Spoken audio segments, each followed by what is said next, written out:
Back in December 2005, do you remember there was a debate in Chicago between John Yoo and the Notre Dame professor Doug Cassell? If you remember this, it's because you heard this famous audio from that. If the president deems that he's got to torture somebody, including by crushing the testicles of the person's child, there is no law that can stop that. No treaty. And also no law by Congress. That's what you wrote in the August 2002 memo. I think it depends on why the president thinks he needs to do that. Depends, he said. Doing that to someone's child might be totally kosher. Depends on the motivation of the President of the United States in wanting to do it.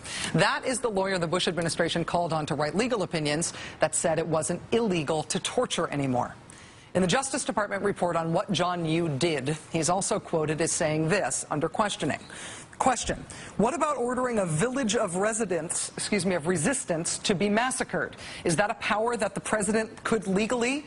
Answer from John Yoo: yeah, although let me say this. So certainly that would fall within the commander-in-chief's power over tactical decisions. Question: to order a village of civilians to be exterminated?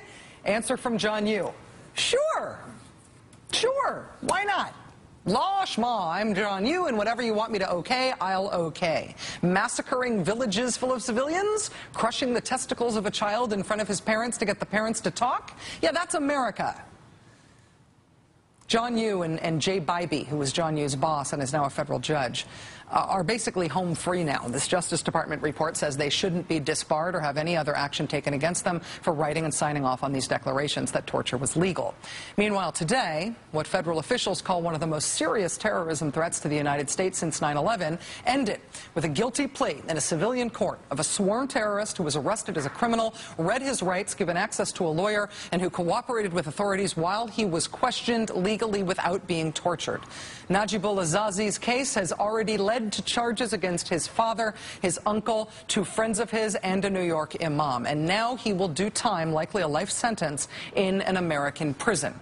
And in the face of effective counterterrorism efforts like that, the John Yoos and Judge Jay Bybees of the world, and all the people delighted that John Yoo and Jay Bybee got away with what they did, will keep fantasizing about an America that reacts to terrorism by torturing children in front of their parents, instead of just doing what works.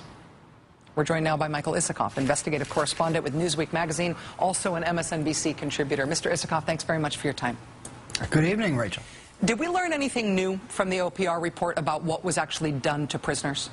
I actually thought it was the most illuminating report we've had yet about this whole controversy, about all what was going on in terms of the enhanced interrogation techniques. It sort of walks step by step about how the administration came to approve these tactics, the back and forth between the CIA and the Justice Department and the White House. In terms of one single document, I think it's the most exhaustive we've had yet. And an direct answer to the question, yeah, we got some interesting new glimpses, some of them a bit gruesome, into actually what was being done. One of the issues that comes up in this report is Justice Department lawyers, after John Yoo and Jay Bybee have left, are pressing for, they're being asked to approve once again the tactics being used. And one of them, Dan Levin, says, I need to know more about what you're actually doing. Tell me what this is like. Tell me what, say, sleep deprivation means. And there's a passage in the report where he learns and discovers, I think you may have the quote, he learns that detainees are being shackled in a standing position, naked except for a diaper, with their hands handcuffed at hand level to a chain bolted to the ceiling.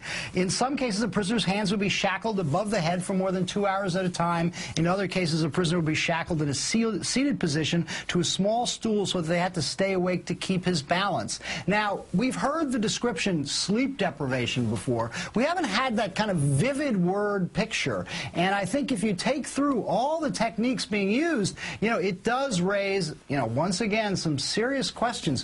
What was really going on here? What did this look like?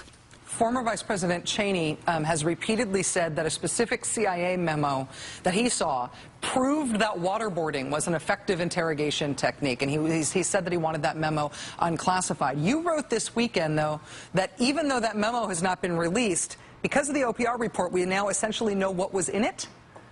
Right, and it would be, the contents would be a bit awkward for the former vice president. One of the claims being made for the effectiveness of waterboarding and these techniques is that from Abu Ghraib, the first guy subjected to them, the CIA was able to get information that led to the arrest of Jose Padilla, the alleged dirty bomber, in May of 2003. Well, as the Justice Department report points out, Jose Padilla was actually arrested in May of 2002, before Zubaydah was waterboarded, before these enhanced techniques were applied. So and as we reported last year in Newsweek, actually it was FBI agent Ali Soufan and one of his colleagues that got this information using traditional law enforcement techniques. So one of the chief claims being used by the CIA and Vice President Cheney for the effectiveness of these techniques was called, in this Justice Department report, plainly inaccurate. Unless they have some sort of magical time travel technique that we haven't learned about either. Newsweek's Michael Isikoff, thank you for your reporting. Thank you for reading between the lines in the way that you did in order to get this reporting done this week, and it's really helpful. Thanks for your time. Thank you, Rachel.